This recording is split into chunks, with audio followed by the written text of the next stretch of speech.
Let's take a look at big games across Europe, and let's look at some of the matches to expect. We just talked about Manchester City and Chelsea. That's one of the matches to expect. And well, it's pick of the pack really. Manchester City take on Chelsea, West Brom take on Liverpool, Arsenal take on Crystal Palace. In the Dutch League, Feyenoord take on Vitesse Arnhem. Paris Saint-Germain will take on Bordeaux. And of course, in the German Bundesliga, Schalke 04 takes on Wolfsburg. This is some of the fixtures for you.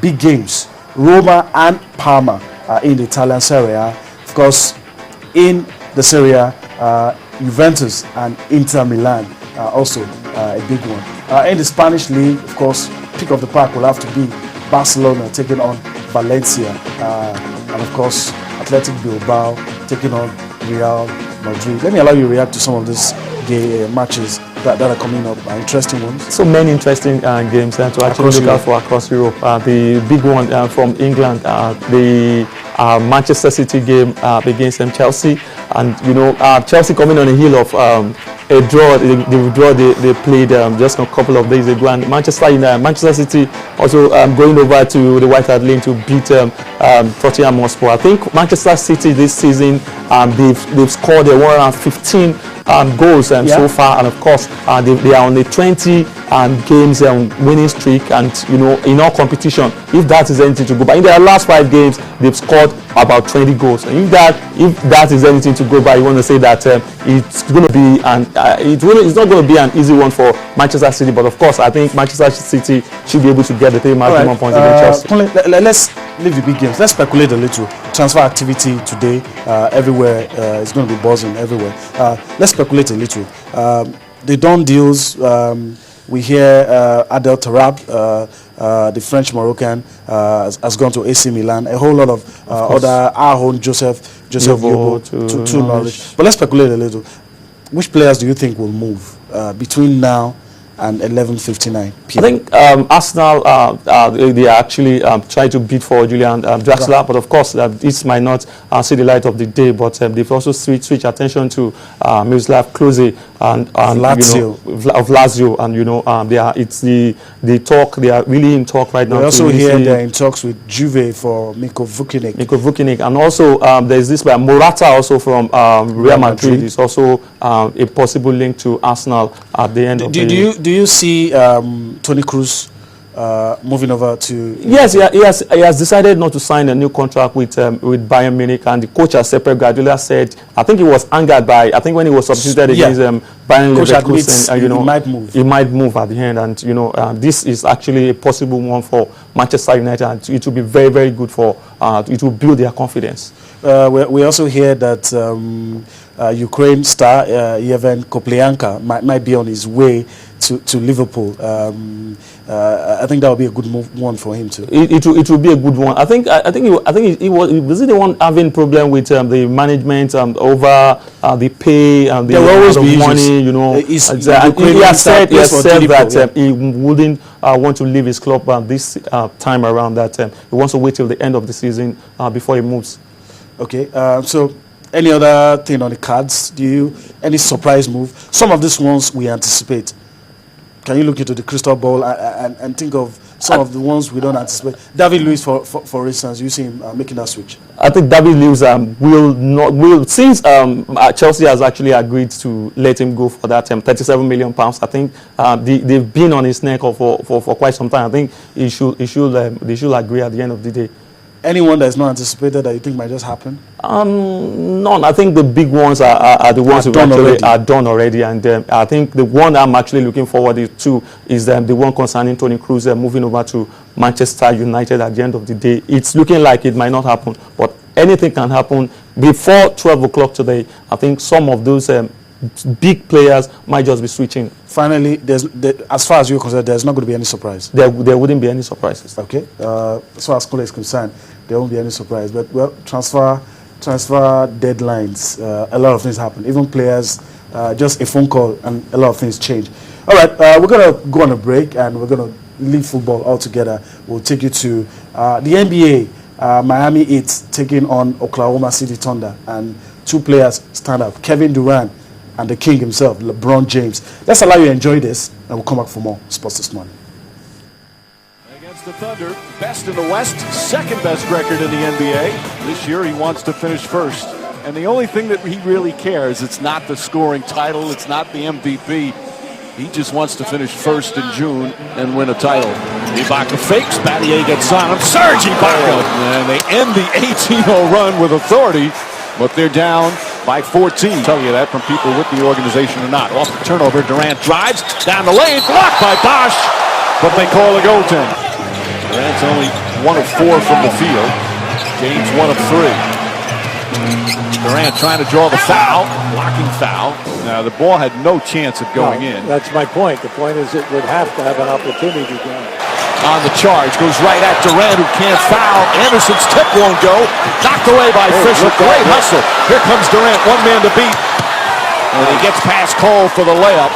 Derek Fisher, great play down the other end to set that all up. Now that's why we say now, as this game moves on, the open floor transition game is going to have something happen, and also Kevin Durant. Durant jump shot, that's good, but he can't hit it. Jackson comes the other way. Durant releases, gets under the basket, lays it in. What a gorgeous pass from Reggie Jackson. That was great eye contact, because when that rebound came off, you could see Durant was already across half court going. What's going to happen? We're already inside of 8 seconds. Jackson off the head of Ibaka. Ibaka tied up. Durant's going to have to hoist one up and does. And knocks it down. All right, welcome back. Oklahoma City Thunder actually defeating Miami Heat in that one. That game was played on Wednesday night, but let's give you results. Some of the matches played late last night. Phoenix Suns defeated Indiana Pacers 102 points to 94. That was a surprise for some of us. Cleveland Cavaliers lost to New York Knicks, Carmelo Anthony's New York Knicks, 86 to 117. Of course, Los Angeles Clippers also lost to Golden State Warriors by 92 points to 111. So that's the NBA for you. But quickly, we're on the home stretch. We don't really have much time, but we're expecting the big one. The announcement by FIFA, the 4 slots for the wild card. What really concerns us is if the D Tigers will get one of those slots. Well, it's going to be very pretty tough for Nigeria. The D Tigers getting a slot among the 4 available 4 slots, because we have 15 national teams.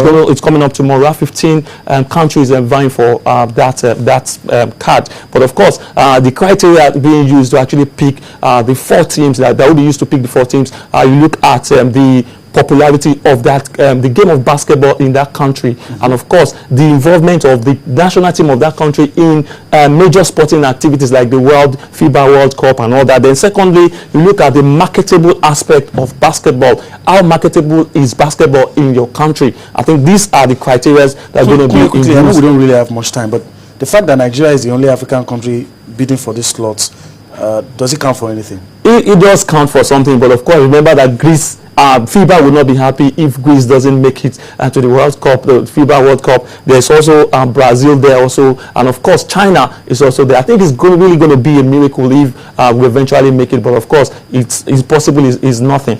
But okay. I really don't really see it happen. All right, let's talk boxing now and look at some of the big bouts to expect. This one is coming up in May if any of the guys don't chicken out. What you have on screen, unbeaten American boxer, pound for pound king, Floyd Mayweather Jr. Up against Amir Khan. And the bout will take place in May. But surprisingly, someone is saying that, look, forget all you know about Floyd Mayweather. This might just go the way of Amir Khan. And the guy is his former coach, Freddie Roach. Yeah, that's in your picture. But quickly, I don't know if you agree with him. Everyone will almost close their eyes and say it's going Floyd's way. I think if you look at the 2 boxers and look at their antecedents, you want to say that it should go the way of records. You should go the way of Floyd Mayweather. But of course, the coach coming out, yes, someone who has trained Floyd Mayweather, yes, his jabs, accuracy, combination could hurt. But it might be saying it from another perspective as well, but because he might not really be in good terms with Floyd Mayweather. But I think if you look at these two boxers, any day, anytime, American to me look like a celebrity, like American, all these actors, you know. And Floyd Mayweather is always a very tough customer any day, anytime. So if you ask me, I think if this match goes on in May as it has been stated, I think I will be. I think Floyd Mayweather should emerge victorious at the end. Okay, Kunle's giving it to Floyd, and the battle has to take place first, but we'll have to wait and see. Let's talk about Derek Chisora as well.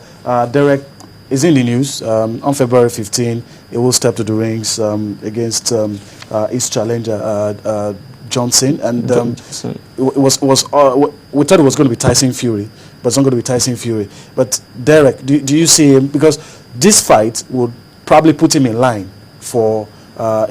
Put him in contention for the vacant WBO title. Yeah, I think it's a very, very good one for him. But coming up against someone who is Kevin Johnson, who is not too known in the boxing world like himself, I think is really a very, very good one to put him back on his feet, and of course put him in the NB. One of the titles that you just mentioned, I think is WBO. That's the most prestigious. Okay. And then you have Klitschko vacated one, and the other Klitschko, that's Vladimir, has 4 belts. But the most prestigious one held by Vitaly before he retired. If he beats his opponent now, you know, he puts himself in a good position to be in contention. Maybe not necessarily mandatory challenger to whoever is, but puts himself in a good position. Yes, I think it will be a very, very good one for him if the fight eventually holds, and of course is able to beat him, and of course getting set for. That's February 15th. And lastly, before we go, Manny Pacquiao will take on Timothy Bradley. Another installment in the fights they've had. This one on April the 12th. I think I just want to, Pacquiao. My own take. I think he should just concentrate more on the politics is actually involving. But of course, he still want to be an active boxer. And any day, anytime, Manny Pacquiao is always very good. If he trains very well, he prepares very well, and he's not distracted. He's not distracted by his position in his country. I think he should be able to navigate his way against his opponents. All right. Well, that's all time could permit us on the show this morning. And, of course, we'll urge you to join us again for Sports This Morning next week. But, of course, you can join us later tonight when we have more time on our hands where we can, have that conversation with you via the feedback mechanism. But that's how we leave you this morning. We urge you to enjoy the rest of your day and join us again.